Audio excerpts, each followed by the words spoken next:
بسم اللہ الرحمن الرحیم۔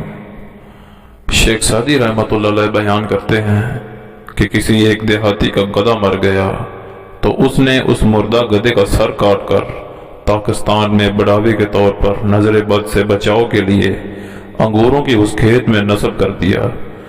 انگوروں کے اس پاکستان سے ایک بوڑھے شخص کا گزر ہوا۔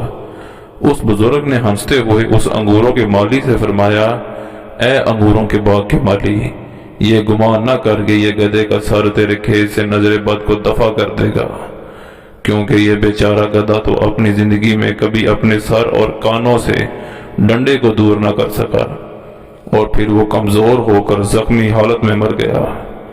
جان لو وہ طبیب کسی دوسرے کے مرض اور رنج و درد کو کیا دور کرے گا جو بیچارہ خود اپنے رنج و درد کا علاج نہ کر سکا۔